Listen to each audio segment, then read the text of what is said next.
Dun dun dun dun dun dun dun dun podcast.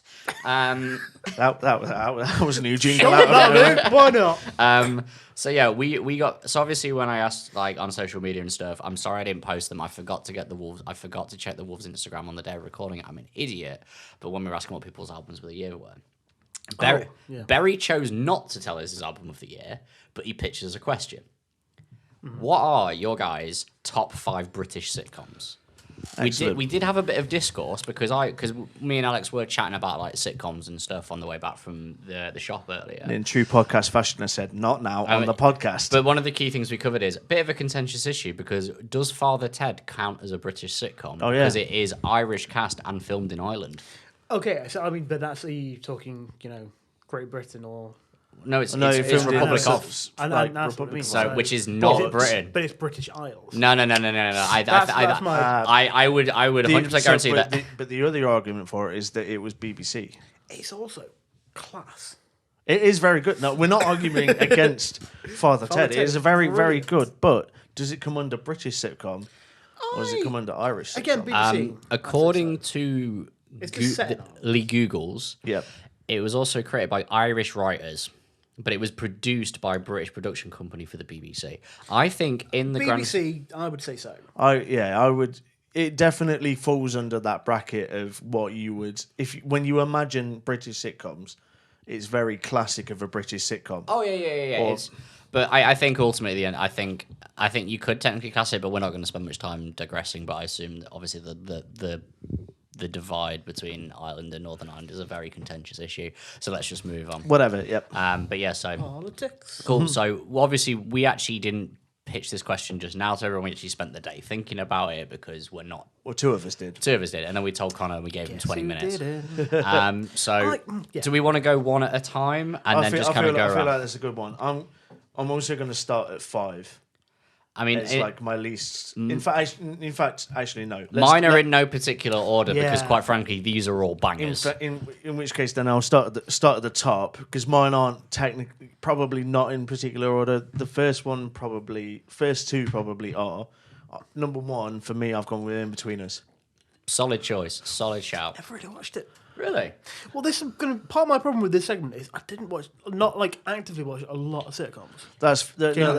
I have watched most things probably. That's fair enough. So I mean, to be fair, you also live in a household where your dad owns a Star Trek dressing gown, so you can kind of you can kind of see the vibe. I remember I discovered this because I woke up on Connor's sofa New Year's Day one year, and his dad just comes downstairs and goes, "Oh, you're here," as he's just sort of Star Trek, and I'm like, "Hello."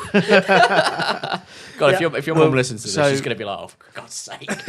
In mine and Steve's earlier discussions, I said I will probably have some more modern sitcoms than like you guys, but then I realised that In Between Us is also like 10 years old. Oh yeah, no.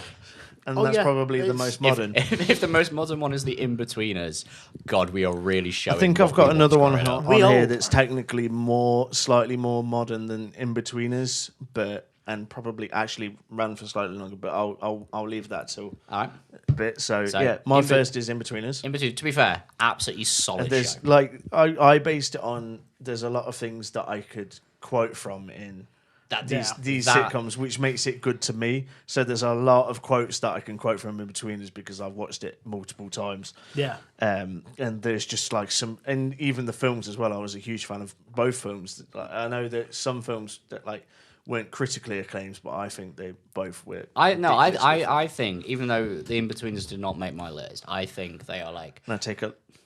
Yeah, carry on. Yeah, and I think they are generally really, really good because it's a lot of the things because one of the good things about British sitcoms is a lot of it is like so inherently British that we know those experiences. And that's sort of the charm of it, isn't it? It's the relatability. Me and Connor literally went to sixth one with a bloke who is exactly like Jay. Oh god, yeah, you know these people. They exist. The writers of In-Betweeners literally took it all from personal experience growing up because going to sixth form in the UK essentially. Yeah, everyone had a Jay, everyone had a Simon.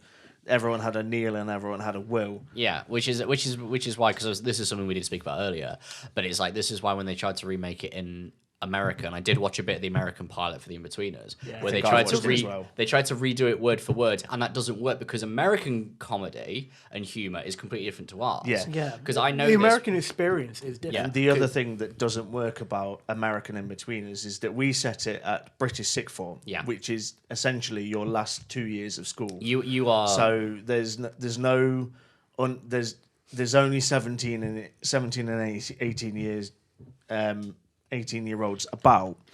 So it's kind of like that weird niche where like you're older than the rest of the school you're seeing as like a different part of the school. Yeah. So you can kind of like bring, especially like second year 18, you can bring adult stuff into there, like drinking, everything. Yeah, because like some of you have got cars, you've started going out drinking, because God forbid, there was a guy that when we were at sixth form, do you remember Joe? Yes. Sometimes, because he was the first one in our group of people that I hung out with at sixth form and stuff that I knew, who had a car. Yep. Yeah. So sometimes I'd be sat up at my computer, just doing a little game. Yeah. 10:30 at night. I look at my phone. Missed call. Now I look at it. I've got a text. Look out your window. I look out my window, and there he is with some of the other lads in the car outside my house. And he goes, "Get in." Yeah. Next thing you know, I'm in fucking Rock City on a Thursday. Yeah, we've all done it. But so the comparison to that in America, and I'm not entirely sure, but their last school, because they have 3 sections of school, don't they? Is high school, which is like 40 elementary, middle, and high. Yeah, which is between like I want to say like the ages of 14 to 18. So, and they set it in high school, which is like completely different life experience. Yeah, and also the school system is just completely different. And also, American underage drinking and fucking around is wildly different to British underage drinking. So American you can be 20 and be American underage Frosty drinking. Jacks in a park. Yeah. So we've got Frosty Jacks in our park. What have you got? Bud's Light. England underage drinking is 12. Yeah. So, but that's I think that's what makes it great. But yeah. So yeah, that's my number one. No, solid choice. Not on my list, but solid choice. Right, Connor. I'm trying to stay away from like the big obvious favourites. No. If that's on your list, mate, just pop off. No. One of the ones that's probably less well known. Spaced. Space is a good one. I have seen it. I mentioned it earlier. It's Simon Pegg, isn't it? Yeah, Simon Pegg, Nick Frost. It's all that sort of group of people. Never watched it. We need to watch it. It's fucking brilliant. Space is great because all of the Simon Pegg and Nick Frost films that you like all started with Spaced. It's the same trilogy. It's that same cast, essentially. It's the same cast. It's the Shaun of the Dead cast. It's the same writers. To be fair, Edgar Wright with alongside Simon Pegg and Nick Frost wrote Spaced. To be fair, bloody brilliant. I'd probably really like it, but it's not one of those things of just like I just haven't watched it. Yeah. That's just essentially it. It's the same as when I used to not listen to Architects, and people are like, "What do you mean you don't listen to Architects?" Like there are a million goddamn bands. Oh god, yeah. Like it's just no, it's fair enough. But in classic British sitcom fashion, you could watch it all in an afternoon. Oh, this is the thing. This is one of the reasons was it another 2 seasons with 6 episodes each? Yeah, so 6 like 12 episodes maximum. Something like that. Yeah, and it's just like you said, you could literally put it on in a day in the background. Yeah, absolutely. Yeah, brilliant sitcom. I think I watched it once, but it was enough. Fair enough. Yeah. Cool. I've got a prediction, by the way, is that one of ours will be shared.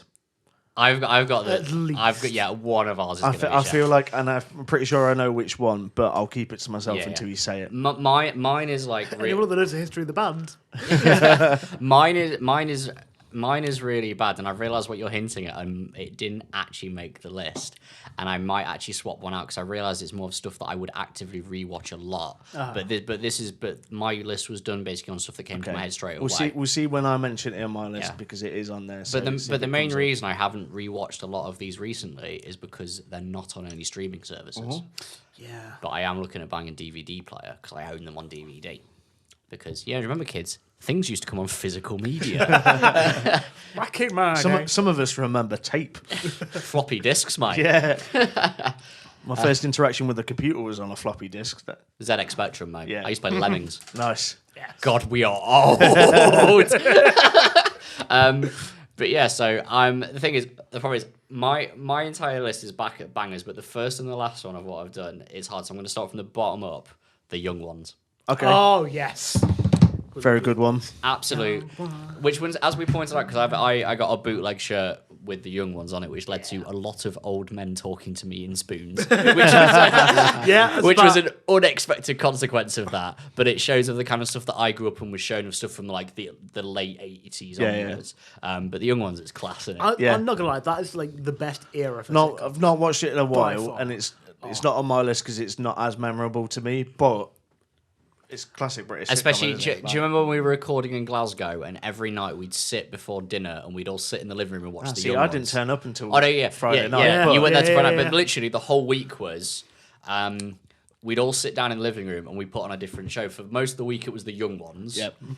Which makes sense if you've interacted with any of us in the band, the young ones makes perfect sense as to why that's what that house was. Yeah, it was literally the young ones. Essentially. Hands up, who likes me? And everyone just puts their hands down. But yeah, so absolutely, that's a good one. And also, like, I just remembered something from the other day, and it all makes sense now. I was talking to Berry about Desert Island Discs on Radio 4. Yep. Yeah, I listen to Radio 4. Fight me. I'm pretty sure you said that before, and those exact combination of words. Yeah, because I'm under the age of 60. And I was talking about there was a really cool Desert Islands Discs episode, but I can't remember who it was. It was Alexi Sale. Okay, yeah. right. Yeah. That'd be great. It was really cool. Another comrade.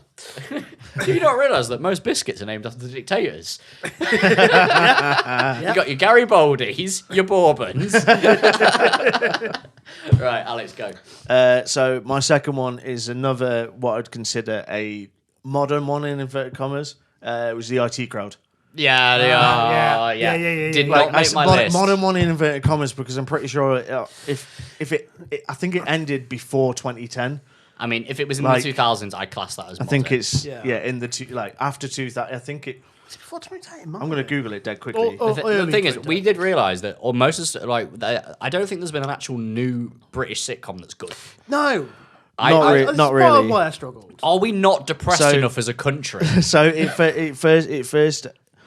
first aired in 2006, and I'm trying to see when it lasted, but it was only it was 3 seasons and a special.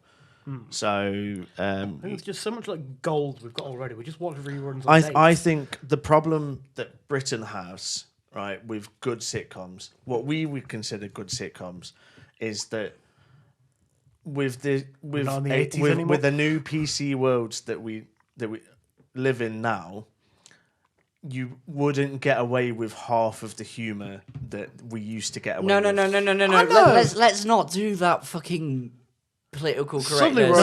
No, it's not. But I'm not. But it's right. So what I'm saying is you go back, like, for instance, like Little Britain. The reason Little Britain wasn't even that good.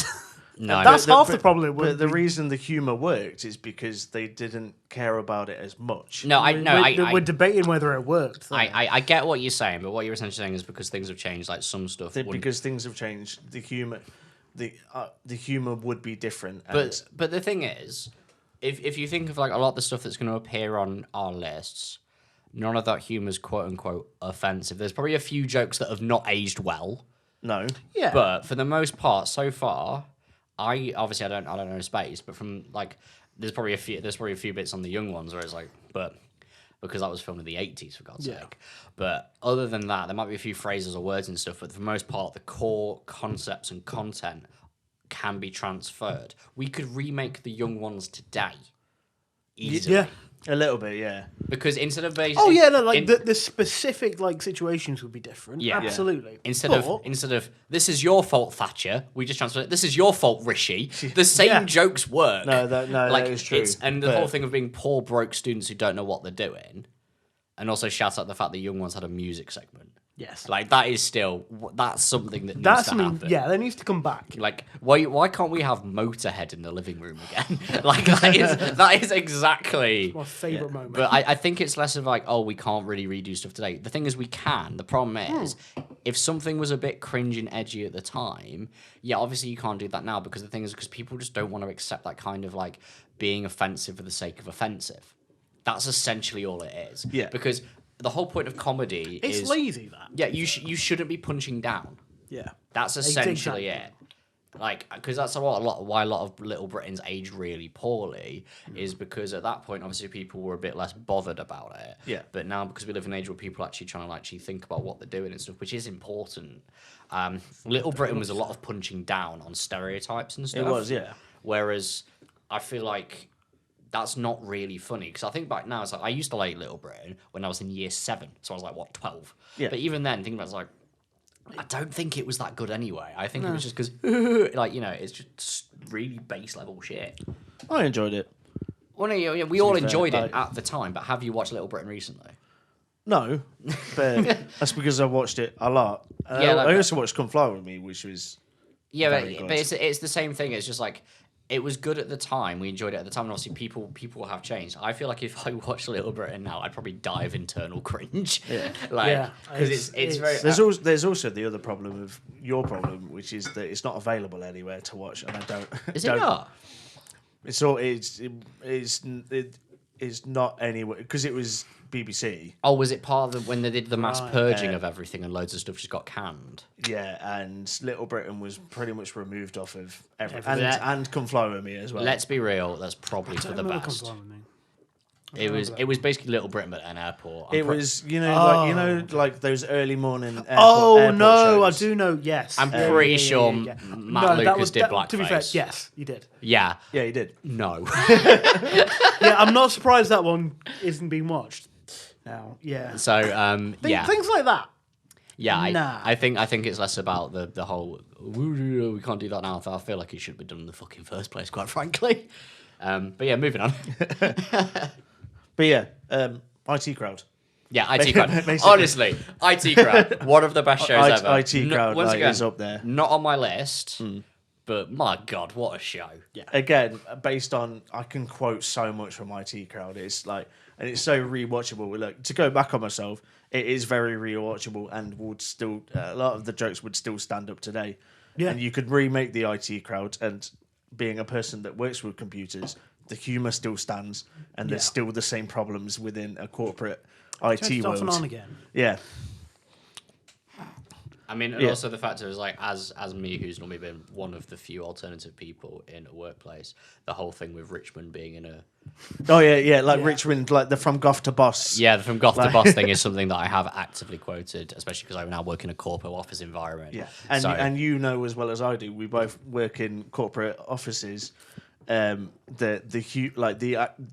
of the office humour that taken from that show, even like the non-technical parts, would still hold up today. Yeah, because British offices. God, I mean, some of the stuff that I end up laughing at because I'm in the office environment makes me want to commit. But it's just how you have to survive in a workplace environment. Yeah, and also all the mannerisms and like all the things that you do when you come in on Monday and be like, oh, I wish I wasn't. Weekend's never long enough, is it? And he's just the rituals. Can't wait for it to be Friday already. Like all those kind of things. Like the really cringe, like ooh, like we both do it. Yeah, it's like when you leave and it's like, oh, see you next year. Ooh. Like, God, the amount of times that joke was made. That is not restricted to corporate offices. Yeah, and as people come back, as you go, I haven't seen you since last year. How long's it been? And you go, it's been 3 days. But also on the flip side, I'm so sorry. But also on the flip side, and this is the thing, more bands need to start doing polo shirts and stuff, because I'm just sat in a meeting talking about big business things. I'm sat wearing a darker US polo. Yes. And no one has clocked, or even no one's going to ask me about it because they see a polo shirt with a logo on the chest. Well, that's it. It's too polite to ask you about. Yeah, exactly. So the fact that I'm just sat there in a meeting with like managers and stuff, and then I'm just sat there with just says Darko on is brilliant. Is the biggest move. That's a good one. Right, Connor. This one's number 2. Definitely. Well, I mean, I've not really got them like. Yeah. The second on your list. Second on my list is 100% on yours. It's got to be Red Dwarf. Yes, 100%. That's the one that I thought that you two would share the same list on. So good. Have I told you about the Red Dwarf podcast? No. There's a bloke who's not advertised on the podcast here. Thank you. No. The competition. No. There is a podcast that I found through the Red Dwarf subreddit. It's new. It's on episode 4 now. Yeah. Of these two blokes and like getting guest comedians. I mean, like kind of low level comedians you've probably never heard of. Yeah. Doing an episode by episode breakdown of Red Dwarf. I need a link to this. Which is the first episode me and Barry were listening to driving back from Stoke on New Year's Day. Yeah. The first episode, 10 minutes of it was an exact conversation me and Barry had in the car the day before about Red Dwarf, which has now led to me finding out that Red Dwarf is on iPlayer, and I'm now watching Red Dwarf again. Yeah. Red Dwarf bangs. It's so good. It's so good. It's such a good show. So dumb. You are so cat. Have you? I am the cat. Have you seen Red Dwarf? I have seen bits. Like I am aware of it, and I have seen bits of it. I've not given it a watch all the way through, and I probably should. It's such a people keep telling me it's such a ridiculous show because it's essentially just a sitcom, but it's in space. But it's still basically I know what it's all the same tropes. It is the sitcom tropes and like with the set built and just and, like, sci-fi dressing. And you can literally see all of these other sitcoms that we've mentioned just with a different set. Oh god, yeah. They're absolutely. all the same. They're all the same. Yeah, but it's just such a good show. There's like so 3 or 4 archetypes. Yeah, and it's so quotable as well and just so ridiculous. You just got the characters that are so iconic in what they are as well. Yeah. And essentially like because it's the one thing it's the first question they ask on the Red Dwarf podcast. But like, if you were to recast Red Dwarf today, who would you have? And the question is, you can't pick named people because they already exist. You have to pick because obviously, like Chris Barry is Rimmer. Yeah. But he also does car shows on the History Channel. Yeah. Craig Charles is Lister. Yeah. But he's also a funk and soul DJ. Yes. Danny John Jules is the cat because he has a dancing background and he's been on Strictly.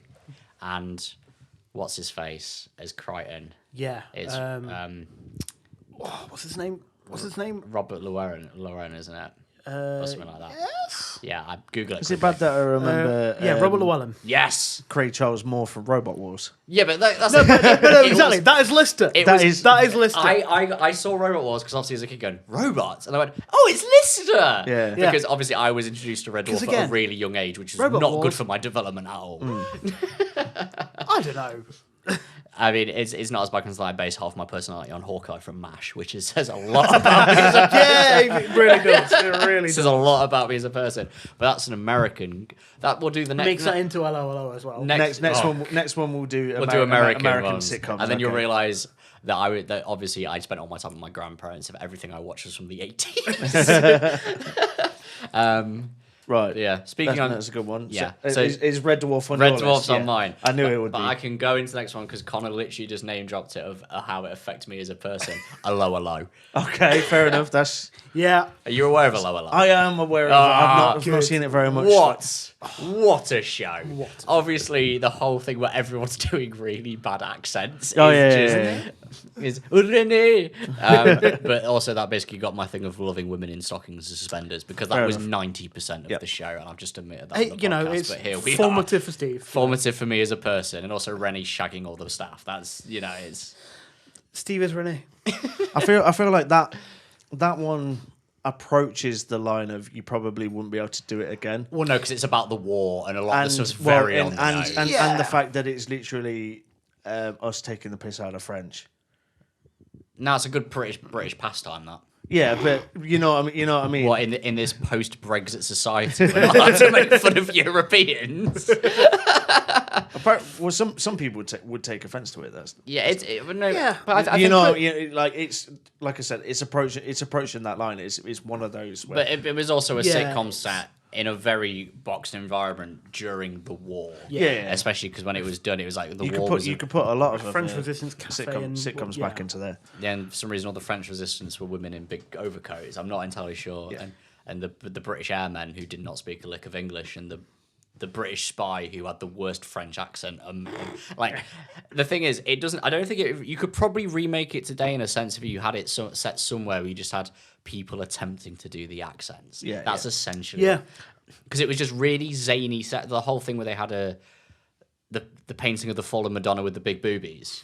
Which then there was like multiple copies of it that they had to try and smuggle out to England, but the Germans wanted it as well. And the Germans weren't even really bad guys; they just wanted nothing to do with the war. They wanted to just sit it out and just have a nice time in France. Then you've got the Gestapo, and it's just a bloke in a leather trench coat. Yeah, then you had Helga in the stockings and suspenders because he was sleeping with her. None of it was really about the war. They just kind of used it as like a set piece for all these weird, wacky, insane characters. It's playing with archetypes. And that's all it was. It was like the Germans are really uptight, but also sometimes can't be arsed. The French are the French. Yeah. and then the British are absolutely bloody hopeless and they can't even speak French anyway. So it's essentially just making fun of very stereotypicals of these different nationalities. The war basically was just there because the BBC loves getting use out of its Nazi uniforms it's got. I mean, you could say pretty much all of the exact same things, and it's not on my list about Dad's Army. Yeah. Also on my list, Dad's Army. Also an absolute banger. Honestly.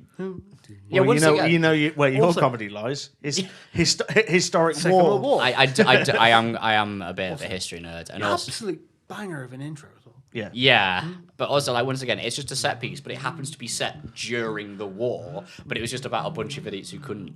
I've got a story about Dad's Army involving me.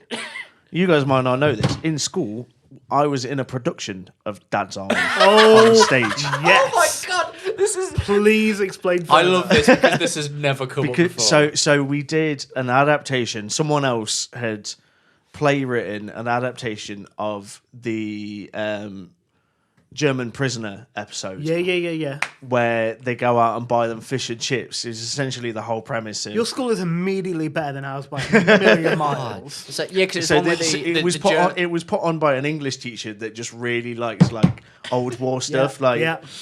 Because the premise. Okay, let me see if I remember. The premise of that episode was a German paratrooper comes into where they are. Yeah, and then they capture him. And their unit was given control, was given responsibility for this war prisoner, where they're not quite sure what to do with them, and like, should we feed them, should we not, what do we feed them, oh, let's go out and get fish and chips. To the point where the character I'm playing, Walker, which was the London Cockney Spiv, tries to like sell them I can't quite remember, but essentially tries to like con them out of something. I don't remember. It's been a while since I watched Dad's Army. To be fair, I don't remember like the production that we put on going particularly well, and none of the productions. School productions. Well, at least when I was at school, and my school was known for the main production was always like a serious musical, and it was full of like actual talent. And people that could sing, people that could dance, people that could like learn lines, and then there was the ones that opted in, right? Steve's had an idea. Then there was the ones that opted in to do the comedy, right? A play adaptation of Dad's Army. That sounds so much better. And the only reason that episode was picked is because it was more of like a box episode. Yeah, that it's basically on one set. Yeah, but like the cast list was like.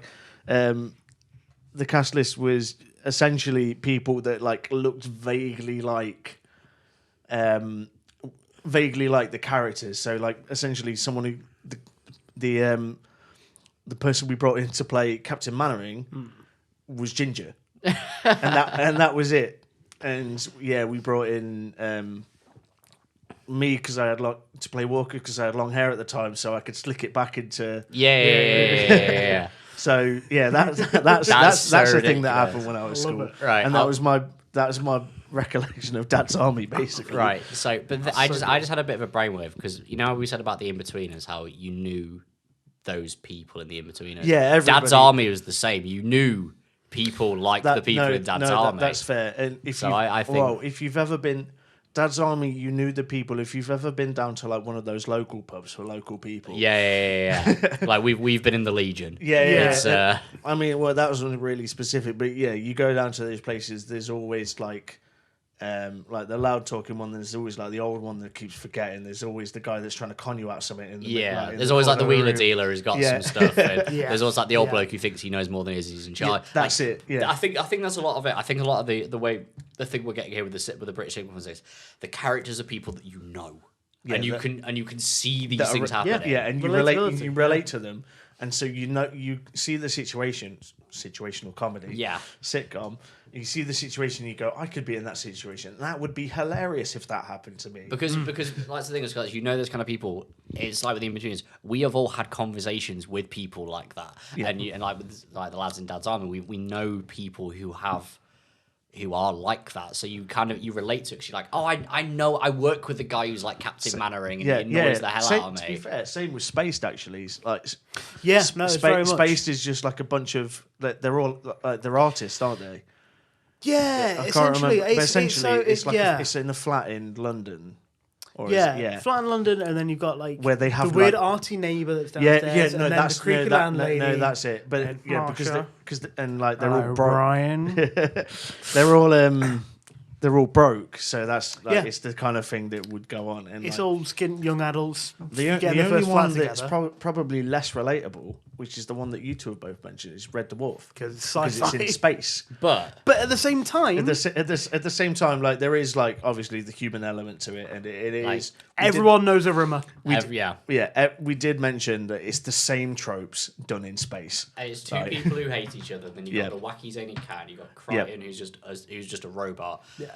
But it works because it's just you create these really good characters and then have them play at more insane situations. But it's more about how they interact. I mean, the one of the best episodes is when they travel through time and made JFK assassinate himself.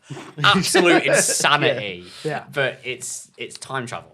Which is like a big one, but that's just a sci-fi joke. 'Cause God, we've watched enough bloody Stargate to know that, and Star Trek. Oh yeah, the time travel stuff is just unnecessary. Don't play with time travel, kids. No. Anyway, I hate temporal mechanics. So since you're 3 in, should I go on to my number? I've only got one left, mate. Should I go on to my number 3? It's one of 3, two, I think, and I think I know which one it is. I think it might be the one that we all will share. So here's the one that I think that I will share with you. Although I think so my third one is Peep Show. Peep Show didn't make the list. I'm amazed. Is it the one that you said should have made the list? Should have made the list. Should have made the list. I just went off the top of my head of stuff that if I wanted, but like I said, the reason why I have watched an obscene amount of Peep Show. I love Peep Show. And if anyone saw Wolves in the early days where we had Peep Show samples all the fucking time, all the time, it's also out of this list probably one of the more longer running sitcoms. I believe Red Dwarf is probably a similar. Red Dwarf's season 12 now. Season 12. But because we did clock this because like the young ones only ran for 2 years. Yeah. Low ran for quite a long time actually, and so did Dad's Army.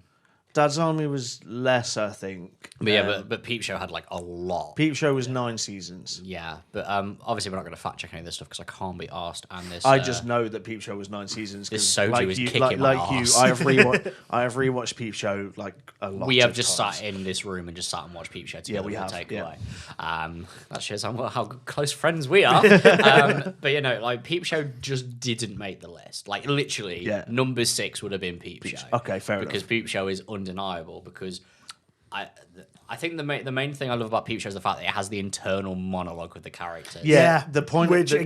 So that was what was so genius about Peep Show and why you could never do it with another thing is that they nailed the point of view thing and the internal monologue thing first time. Like the writers were like so good at that, and like the internal and David Mitchell and Rob Webb were just like so on it. Classic combo. And like the delivery of everything, it was just like such a good show. Yeah, I think the closest you're going to get to like the internal monologue is like The Office, like side cuts. Yeah. That is the closest, but like still not the same. No, having the whole thing because it's obviously a very human element, but I think it's a very British element. Oh yeah, the fact you'll say one thing, but until you're like, I'm going to stab this man. yeah. Because that's what I mean. That might just be us around this table. I don't know. No, I think it's pretty universal. Most of those elements were like the British way is being quite negative. Yeah, just outwardly and inwardly and all the time, and that's what we find funny is like the negative side of because you can 100% relate to the one of the characters will say something, especially Mark. Yeah, and he'll say something. God, I love David Mitchell so much. Well, he is also, like his character and himself, very into history and war. And that's but just the way that it's like he'll say something and Tony is like, I absolutely despise everything. Because this thing is like when we a couple of minutes ago when we mentioned the comparison between British and American stuff. Yeah. I had this in because there's a girl that I talk to in America sometimes. She's very American. Yeah. And then there's me. So I'll say something sometimes sarcastically. And then she'll go, what did you mean by that? Exactly. I went, oh, it's sarcasm. She's like, why? Why is everything you say sarcastic? I'm like, it's Because just who I am. It's just how we're brought That's up. genetic, honestly. Yeah. Like, that's built into the fabric of the nation. That's a very good point, because that's another thing that doesn't translate well into America. Is that British humour is very sarcastic. Peep Show is a huge example of loads of sarcasm that comes into it. All the sitcoms we mentioned so far, a good chunk of them had American pilots that didn't go anywhere. Red Dwarf, The In-Betweeners, IT Crowd, and I think there might have been a Peep Show. I'm not too sure. It rings a bell, but again, I'm gonna do that wouldn't do well. Peep Show is very British, in like there's a lot of sarcasm. There's a lot of I might be wrong. That's hilarious. Nope, they made an American Peep Show, and you know who they got to play Mark, the guy with the glasses from The Big Bang Theory. Oh God, no. So how long did it last? No. Was it just a pilot? I think it was just a pilot. I'm not surprised. I'm not surprised, because again, that doesn't work at all. Oh no, it got worse. This is a news article from April last year.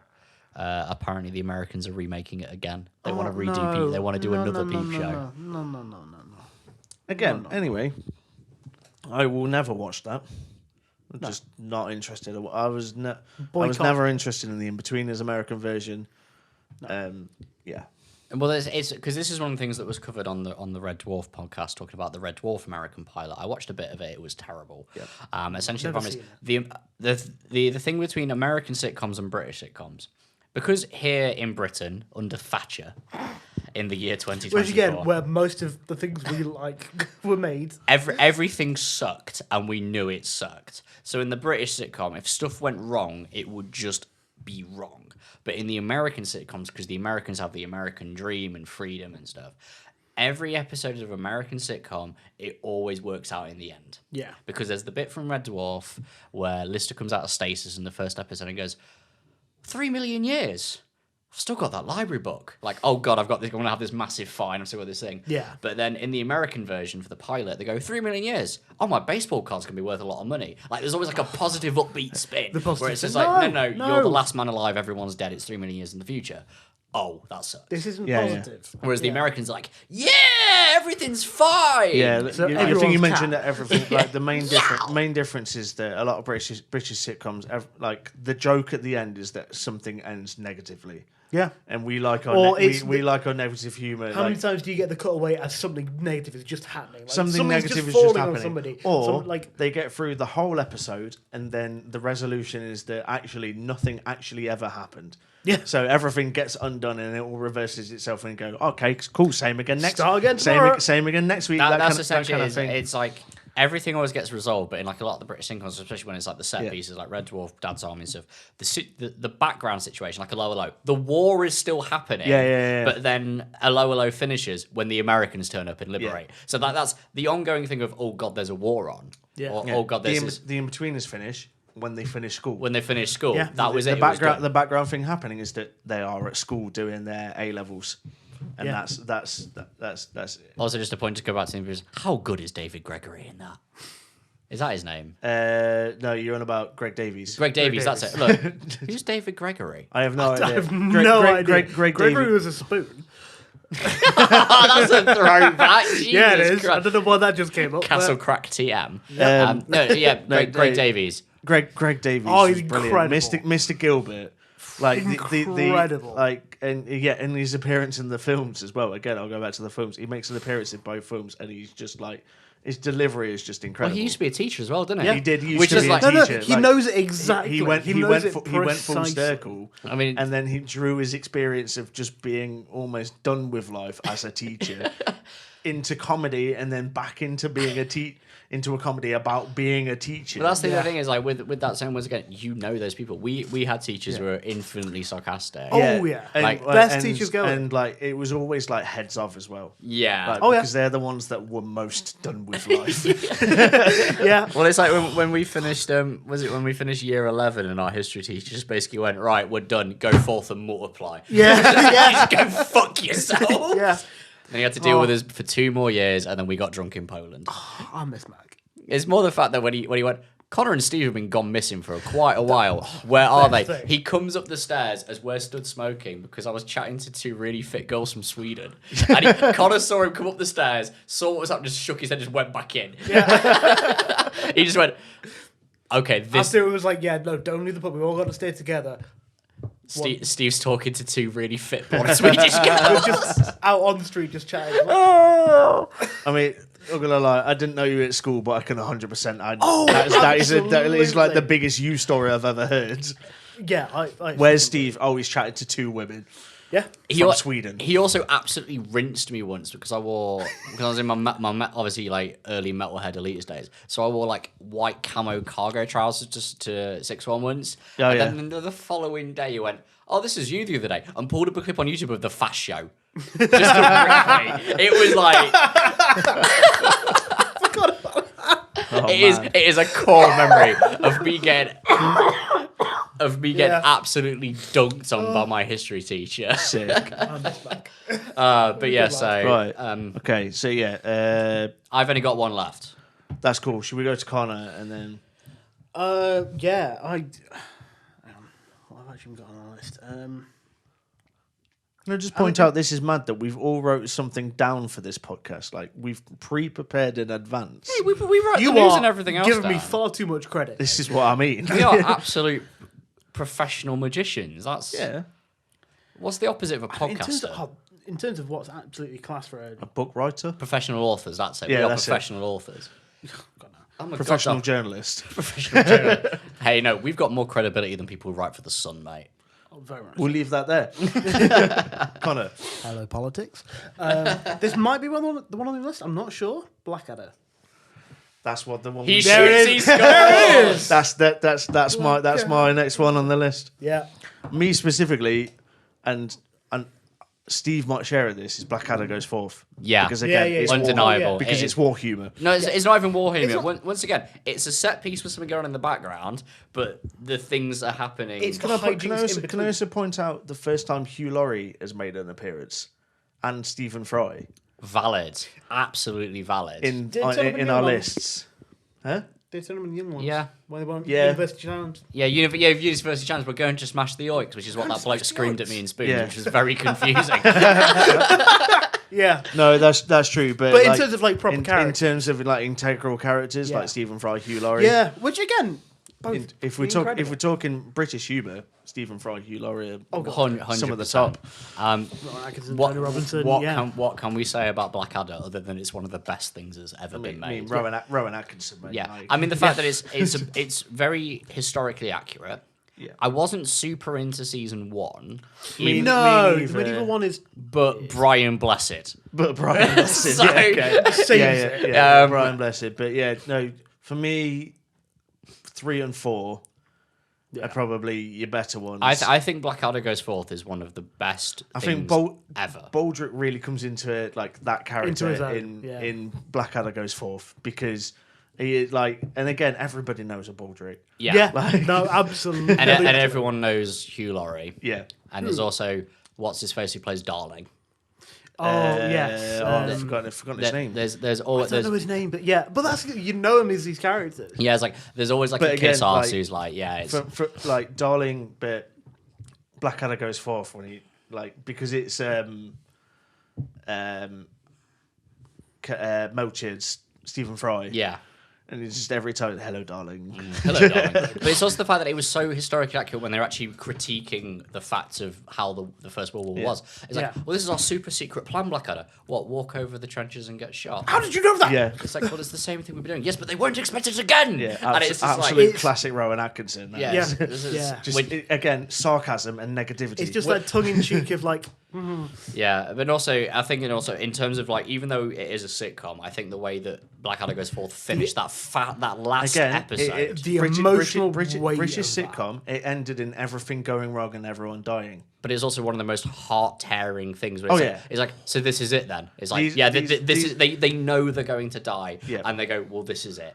And especially because most of the joke is Blackadder consistently avoiding trying to get out that part of being at war. Yeah, and then but it's I think it's probably one of the best things that's ever been made on British television. Yeah, that final episode. Again, the writing. Yeah, and it's like, well, what do we do now? It's like, there's nothing we can do. It's the same trope. Is the British sitcom ends with everything going wrong and everybody dying. Yeah, like with Peep Show, David Mitchell's life. Well, what's it? Mark Corrigan's life's a complete shit show.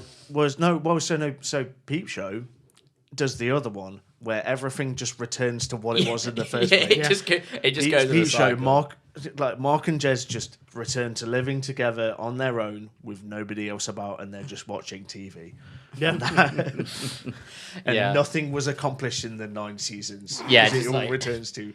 Like the end result is that nothing was accomplished. So yeah, I think that was good. I mean, other big shout outs is obviously stuff like Bottom's great. So didn't watch as much of that, but I put a fifth on here, which was have you got anything we haven't hit?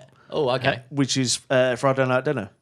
Actually, know what? Which is the most modern one because that came after the Inbetweeners, which was because it was the guy who played Will. Simon Bird. Yeah, he was in that. He was in that. I think I didn't start watching that because of a girl I was dating at the time. And again, there's a few quotes that come that you can quote from Friday Night Dinner, which made it stick in my mind.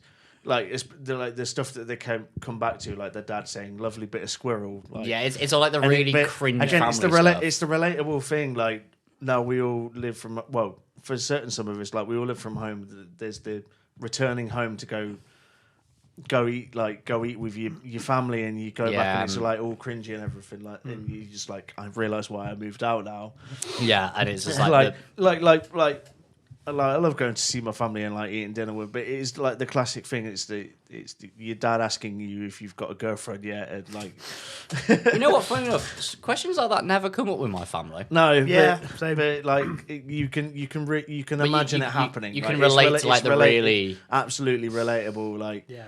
And like it's two brothers, and so like it's the two brothers like messing with each other every time, and like it's and on that, I put / Plebs. If you've ever seen Plebs, was that the one set in ancient Rome? Yes. Yeah. I think I watched a bit of that, and I just did not get on with it. I got on with, and because it's the same. I never got around to it, but I wanted to. It's the same guy from Friday Night Dinner. It's the other brother from Friday Night Dinner that's in Plebs, and that one actually ran longer for a British sitcom because that ran 5 seasons. But yeah, Friday Night Dinner's up there for me. I have a special mention as well. All right, what's your special mention? And that is The Office. I never watched the British Office. And the reason I say it's a special mention is because without The Office, one of my favourite sitcoms wouldn't have been born, which is The Office US. when they took it to America, the first season. That's the only one that's worked. The first season, granted, wasn't very good. US up because they tried to one-to-one it, and every time I rewatch The Office US, more often than not, I will skip the first season. It just doesn't work because it doesn't work. But then American writers got involved, and very funny writers got involved, and they made it work for America. So the difference being is that everything ends on a positive. Yeah. The reason the British Office works quite well is that David Brent, Ricky Gervais's character, is terrible at his job. Yeah. And that's what's really funny. That doesn't fly in America. So they actually made Michael Scott, which is the American equivalent, which is Steve Carell. Brilliant actor, by the way. Steve Carell was like so funny. Yeah, because the whole thing, he was an absolute fucking shit manager, but he was still really good. Then they go, was like, oh, but he's really good at his job though, and always makes sales. It's like, that's not the point. No, but what they do is most of the time he is a terrible manager. But every so often, just to make the Americans like him and make him believable in America, is that he makes the big sales. Yeah. Whereas, so like every so often, he will be very good at his job. Yeah. And then he goes back to being terrible at his job, and that's what makes that's the difference is that Americans can't get on with people failing, a character like David Brent becoming essentially just like a terrible manager all around. But the thing is, but it's real though. We have all worked at places where the people above us are fucking terrible. It's real. But that's what I'm saying. That's the difference. In America, that doesn't fly. I think what it is the Americans use media as escapism, whereas we get on with it when it's relatable. We go, I know that. Yeah, it's. I think that's what it is. And like I think the relatable thing from The Office, and I did watch it, and it is pretty good, is that everybody has seen tickets or flyers for the guy that was slightly famous doing a meet and greet or a show or a DJ set or whatever at your local club. Yeah. So guys that went on like I'm a Celebrity or like Big Brother or something like that, you go, oh, that was the guy from Big Brother that's come to introduce like a local award show or something like that. And that's what ends up happening at the end of The Office is that the documentary that they're filming comes out and he thinks he's really famous and just goes around doing that, and you just go, like, what is this guy doing? Like, that is actually something I've seen recently. Cause you know that Netflix made their own version of the Squid Game. I did see that, yeah. Much spitting in the face of irony of what the Squid Game show, the TV show, is just actually about. But then, but then all of a sudden, the people who were on that TV show are suddenly trying to become like TikTok famous. It's like I was on the Squid Game show, even though I lost. Yes, it's that. That's what it is. To be fair, you see the same thing with, like Mr. Beast videos, YouTube. Yeah. Guys that go on his extreme challenges and then like, I'm the one that won the Mr. Beast challenge. Yeah, but if you won the Mr. Beast challenge and you got given like 500 grand, I'd be like, I'm out, bye. Done. To be fair, yeah. But some of these guys, they have, to be fair, there is that dream for a lot of people that they're going to become a YouTuber or a content creator and make loads of money from it and have fun doing it. And as much as it is a little bit cringy, one of the best springboards out there is Mr. Beast. Yeah. You go on one of his videos, he's got... You guarantee the big viewership. I think he's just past 200 million subscribers. I've got a Mr. Beast video idea. Go on. Mr. Beast must survive a weekend with us. In a van. Oh, dear. Could you Mr. imagine? Beast on tour with Walter at Sleep, yeah. I think it'd smash it, to be honest, because most of his video ideas is like, I survived 50 days in a building with no windows. Yeah, but he's not met us yet. And he's putting other people through it. Mr. Beast himself has not had to experience Lord Daniel Theodore lastminute.com. Time for one more pint. Can't find my clothes, Broadway. Nice, yeah. That was really difficult. Can't find my clothes. We've got another one that way. Because he couldn't find his clothes before one of the last gigs. Oh, yeah. He had to go, that's true. Yeah, he had to go back to his house. I'm going to have to add another name to that list. This soju is kicking my ass. Good shit, yeah. But yeah, it's good shit. Honourable mentions also we got Bottom. Bottom, yeah, is a very good one. League of Gentlemen. Yep. Also because we mentioned Hugh Laurie and Stephen Fry. Very unknown one, but I only found out about it through my granddad. This shows how old it was. Jeeves and Wooster. Yeah. I have heard the name. So essentially the premise is Hugh Laurie plays a really rich old money idiot and Stephen Fry's his butler. So the whole premise is Hugh Laurie's being a little bit of a rich idiot, but Stephen Fry is the really smart butler, always saves the day. But to be fair, it ran for like quite a while. It's actually a really enjoyable show because it's Hugh Laurie and Stephen Fry just bouncing off each other. Yeah. And I want to also give a shout out to like the one thing I've seen that really doesn't translate. I don't think so over in America. Oh no, it might do. British sketch shows. Speaking of British comedy, sketch shows like you're talking like Fry and Laurie. Oh right, Mitchell and Webb. Yeah. Oh god, Mitchell Armstrong and Miller. Yeah. Like the sketches themselves, like because there is like a couple sketch shows in America. You like Dave Chappelle. Yeah, he does his. The Chappelle show is. You've got nice catch you got there, Alex. Stop it. Who else? What's their faces? Come on, describe it to me. Animal, vegetable, and mineral. No, I'm trying to think. The only way I can describe it is thinking of their names. But anyway, I mean, sketch. I don't think similar to Dave Chappelle. What's Chris Rock. No, he didn't. No, he never had a show. Keegan-Michael Key. Key and Peele. Oh, you know what's a good one? What's his face? The guy with the massive hair. The guy with the massive hair. Eric Andre. Oh yeah.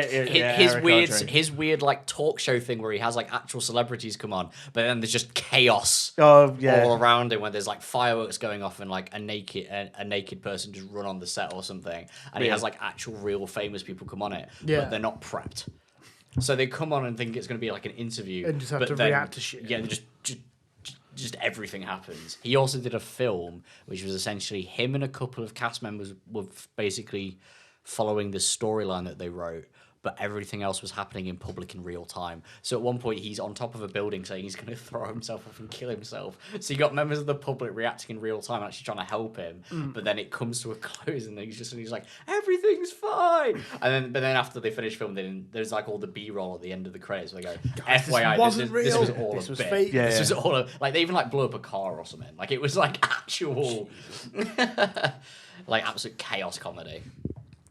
Okay, well, I think that concludes the segment. The British comedy segment.